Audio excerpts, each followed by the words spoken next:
ที่ท่านจะเห็นต่อไปนี้ถูกสร้างขึ้นเพื่อความบันเทิงกรุณาใช้วิจารณญาณในการรับชมผู้ชมที่มีอายุต่ำกว่า18 ปีควรรับคำแนะนำ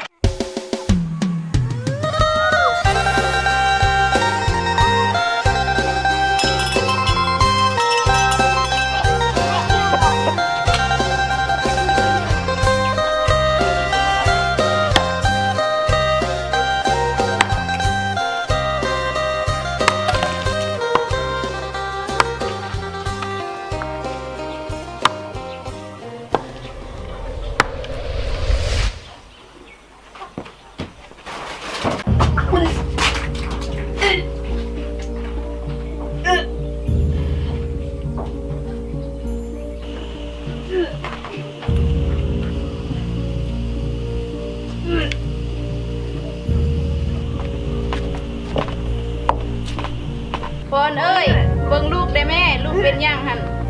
คือหากโดนแท้แควนสไปเบิ้งดอก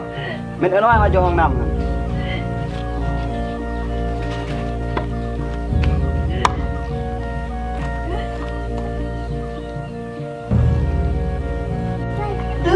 จันลูกเป็นยังไรบ่เอาไปเบิ่งแม่เฒ่า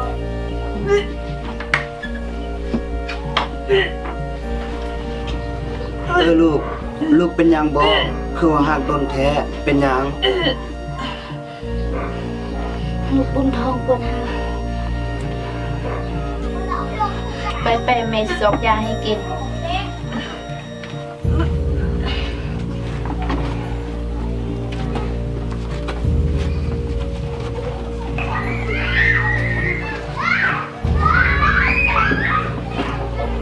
ลูกนั่งนี่ค่ะเดินแม่สิไปเอายาให้กินจำของลูกนั่นนี่คือเห็นอยู่ใส่โอ้เจ้าเป็นยังมีลูกแล้วเจอันป้าคือซิโบเมนดอก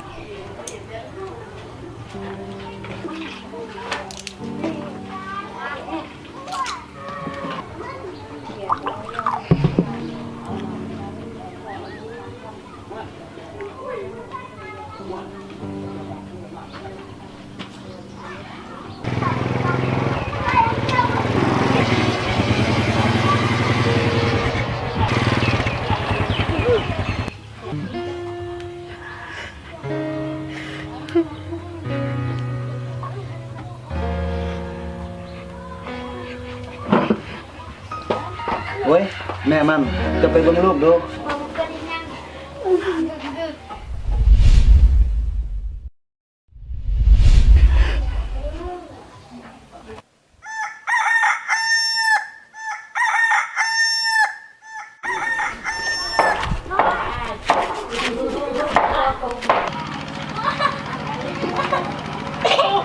แม่ลูกสิไปโรงเรียนแล้ว แม่มันเอาเงินมาลูกเลยลูกสิไปโรงเรียน เอาแล้วอ้ายด้วยลูกสั่นนอนทันตื่นปานนี้มาบ่เราไปโรงเรียนแล้วเด้เอาลูกเอาไปใจยุงเหียนคันซั่นลูกสิเปล่าย่างไปเดี๋ยวบ่ทันอ้ายตั้งใจเรียนเด้อลูกเด้อโดย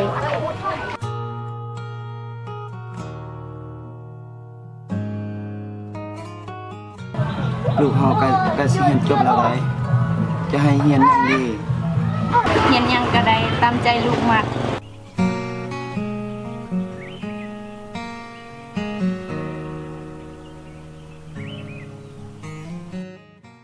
เห็นยังอยู่ที่ฮักนางลินที่ฮักเดเมื่อวานนี้เห็นไปนำลาตีมียังกันบ่มีหยังดอกหมู่กัน มาหาเขาได้ไหมมีเรื่องสิบอกอยู่ไสยังหน้าบ่อนเก่านี่แหละโอเคสิไปหา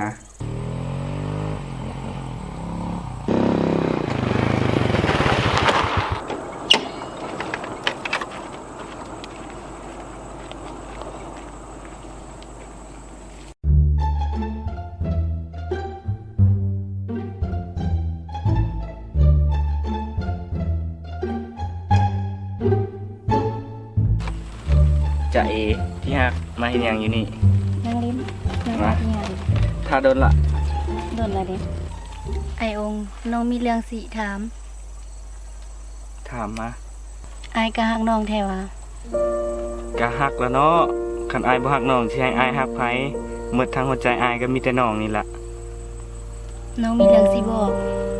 มาแปลกแท้มื้อนี้มีหยังมาเซอร์ไพรส์บ่ เออคือว่า หึ คือว่าน้องมีลูกกับไอ2 เดือนแล้ว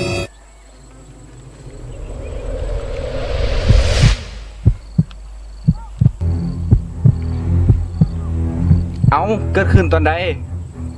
ก็ตอนนั้นเด้14 กุมภาไอลืมแล้ววะ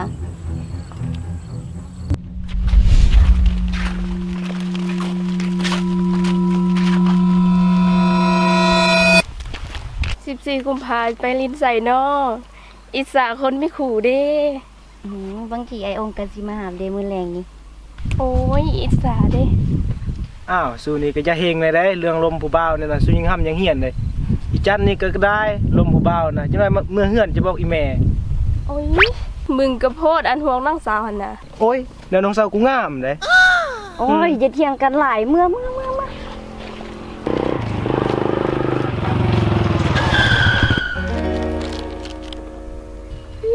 ไอ้องค์ เอ้าสุขสันต์วาเลนไทน์ที่ฮัก ขอบใจเด้อที่ฮัก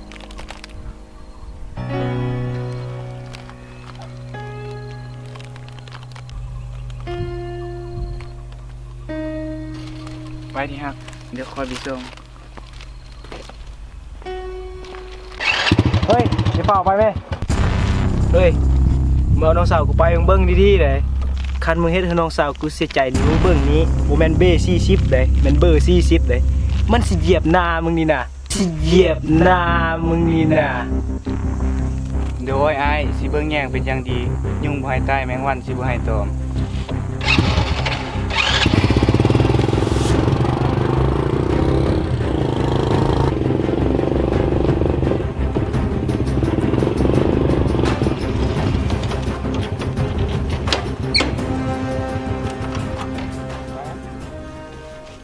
ไป ไอสิพาน้องไปใส่ อายสิพาน้องไปพิสูจน์ความฮัก น้องย่าน ไปบ่เป็นหยังดอก ไปนะย่านคนหู อุ้ยบ่ต้องย้านอายสิรับผิดชอบเอง อุ้ยเอาแล้วนะ ย่านะย่า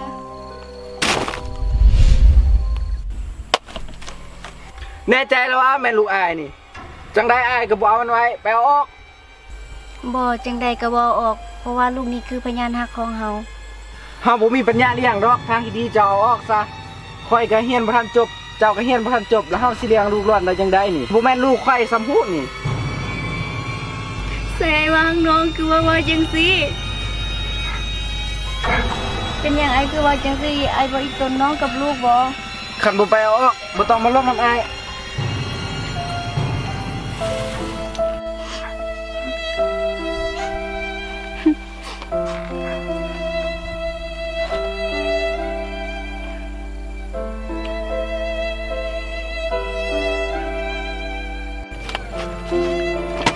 มากินนี่เข้าไป กินยานี้ บ่น้องบ่กินนะ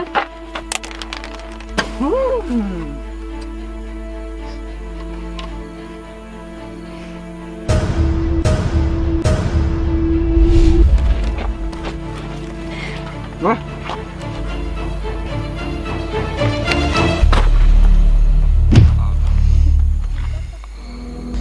มึงกล้าตบกูอ่ะแม่กูยังเคยตีกูปานนี้มึงมานี่มานี่